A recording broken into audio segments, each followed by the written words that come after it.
this is Erico, and I'm here.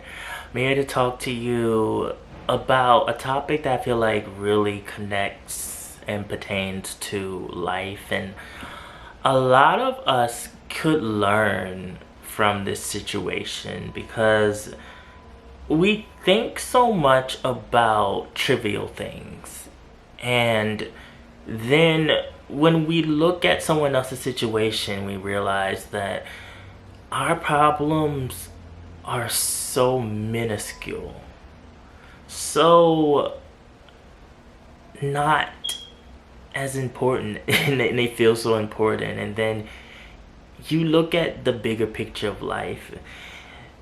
I thought a lot looking at this man named Wu Zonghao. He was a well-known Instagram influencer, known for his background of coming from a poor province in China and working really hard in practice, becoming a good athlete, and having a strong love and passion for basketball. He rose to fame and had a following because he was seen as one of the most handsome male athletes on social media, just due to how his pictures looked and how he came across as very charming but also down to earth as well, due to his beginnings. And people followed him for years. And then in 2014, he found out from his doctor that he had a brain tumor.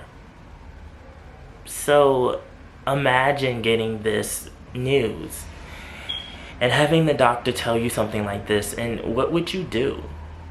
Would you just cry? Would you give up on the world and on life? Would you find some type of stability in your mental state to face whatever's coming? Wu decided that he was gonna face whatever there was to come. And he had his first brain surgery. And you know, having a brain tumor is a very serious thing. The brain controls a lot of our motor functions in our body. And we need the brain in order to really perceive and in order to control, our nervous system, our facial expressions, our body, limbs.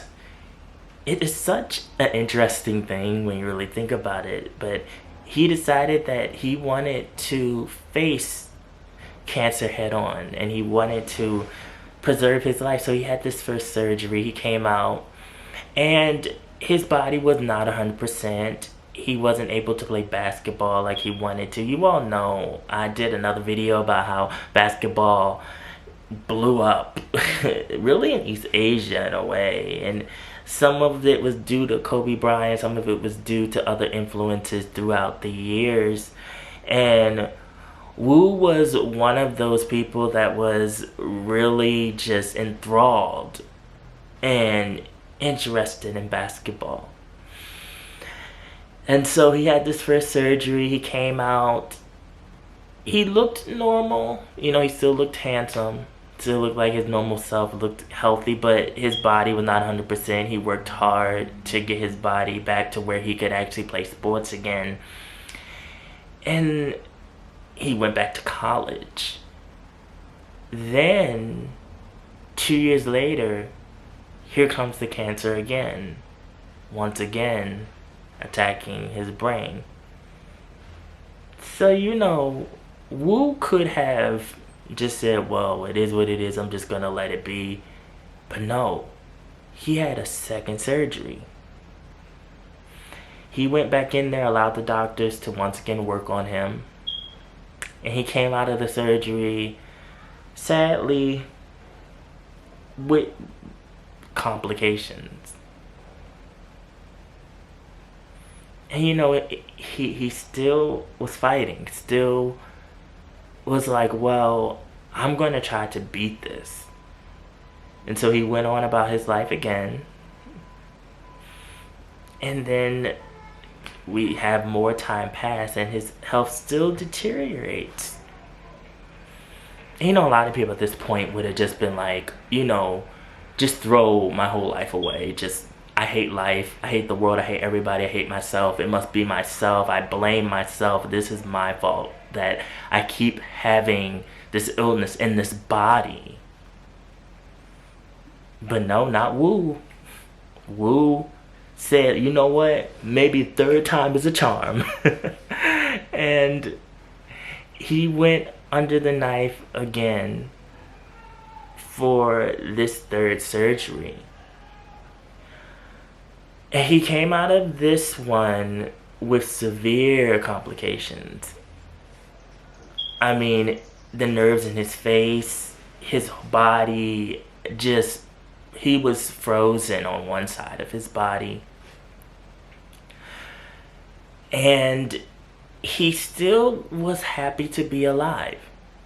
We're talking about a man who was praised for not only being athletic, but also being handsome, having a handsome face, having a handsome body. A handsome body. We could say a handsome body, having a fit body. And for him to still fight, he at this point is unrecognizable. His face is distorted. He cannot move like he used to. It's hard for him to have mobility. He was in a wheelchair. He worked so hard to walk again. And get this, he's actually living alone now. He's not living with anybody. He's independent.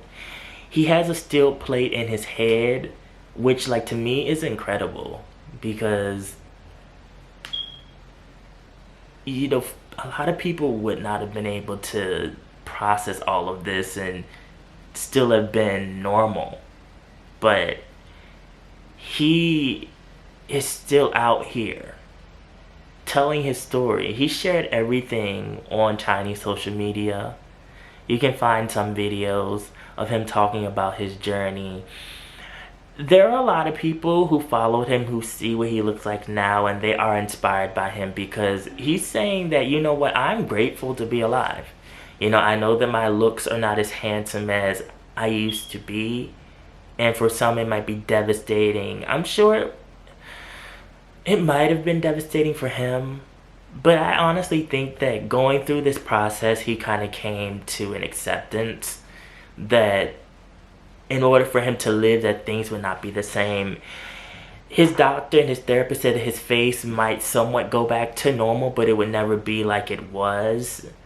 I think this whole situation teaches us that life is a mysterious thing, and we never know what's coming around the bend for us. We never know what we're going to run into in this flow of life. However, are we strong enough to face what is coming?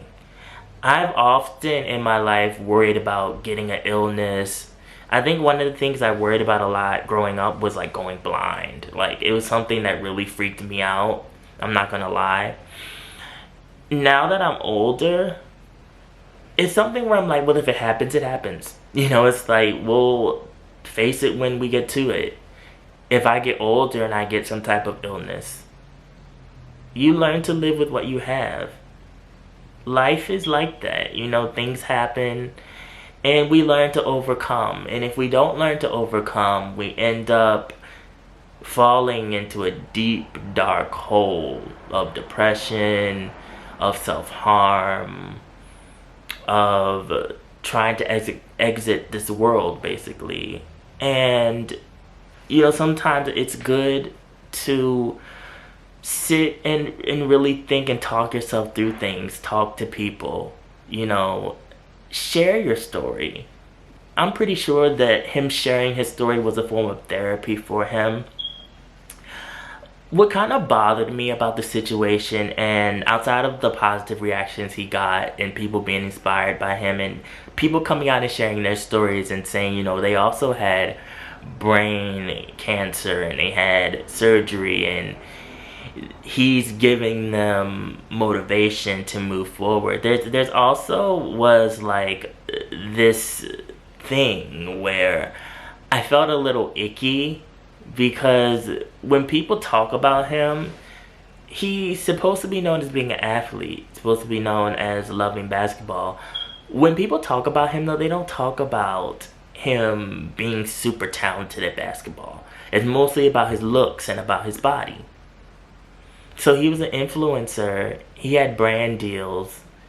People praised him and put him on this pedestal as being this super handsome man. But it seemed like there was nothing else outside of that. So it makes me wonder, did they really see him? And this is something that's really deep. Like, and this is for any influencer, anybody that's known for their appearance. Your followers that watch you and that like your pictures and see your pictures, do they see you when they look at you? Or do they see just your outer appearance? And it's a very, very important question.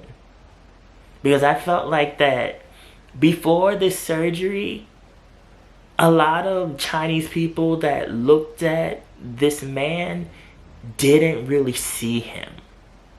I think they saw the handsome face, the body.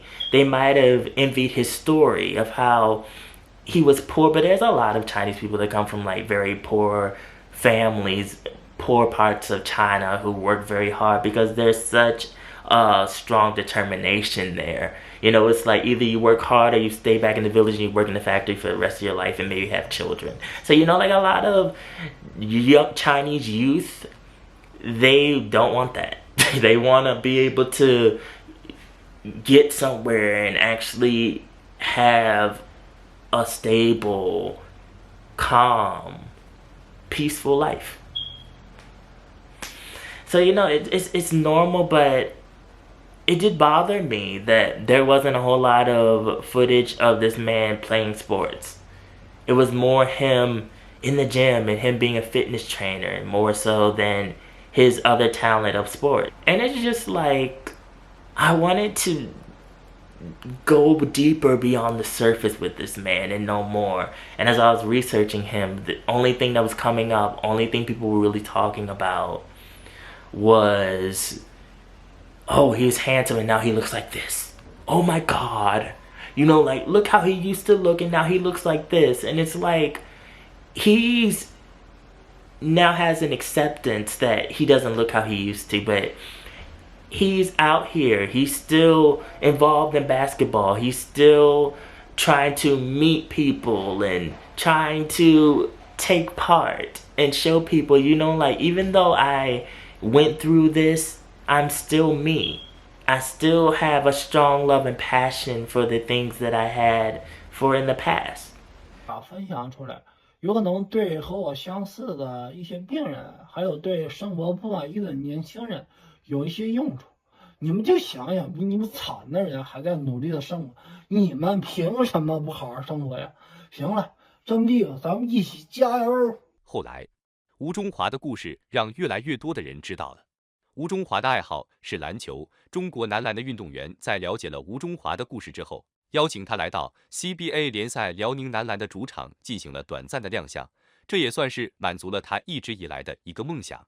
如今的吴中华正在以一种新的姿态面对自己未来的人生，对于现在所拥有的一切，他感到非常的知足。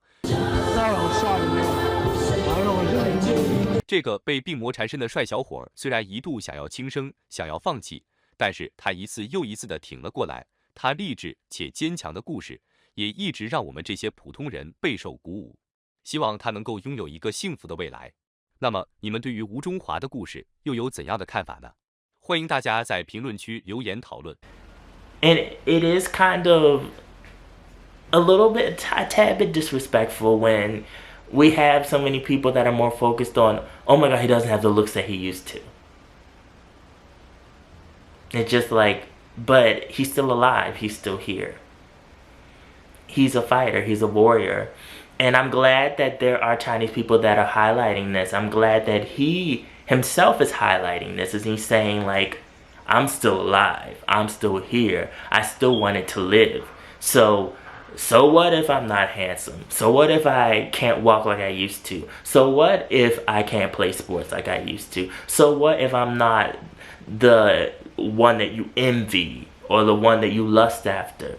I'm still here. I'm still able to wake up and see another day. And that's what the most important thing is here. And to see him and see pictures of him still living his best life, still meeting his idols and his heroes, still going on the basketball court and meeting people and being involved in it and not slowing down. Paralyzed, partly paralyzed and all. Still positive. It's so inspiring to me. It really is. And I look at him and I'm like, my problems are not that bad. I'm thinking about stuff that's not even half of what this man has gone through. My problems are not that bad. It's like, I need to just get it together and just go out and just be positive and enjoy life, because we only get to live this life once.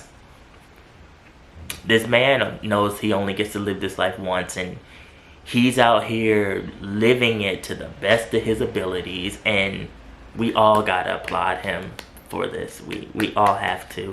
So you guys, this is a lot to think about. How do you feel about this? How do you feel about people that go through things like this and come out the other side of the dark, very dark, long tunnel and are still positive? I want to know your feelings below. Follow my social media, mostly my Instagram. Also for blog Nate Station Pop Culture. The link is always down in the description box below. And remember, be real, stay real, live in the real, and I will always be back. Thank you guys for watching. I'm gonna go eat breakfast. I never eat breakfast, but I'm gonna eat breakfast today because I am hungry as hell. Bye!